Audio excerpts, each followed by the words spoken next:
HttpMars Data Personal Center. Click API Extraction. Select the number of IPs to be extracted and the country.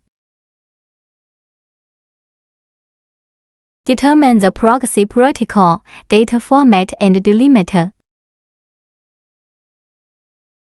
Generate API link. Copy the link and open a new window to paste it to get the IPs. Select an IP and copy it. Open Settings in the upper right corner. Click System. Open the Computer Proxy Settings. Use a proxy server. Paste the IP you copied before. Remember to check the box Do not use a proxy server to get local address. Click Save. Enter the URL in the browser to view the current IP.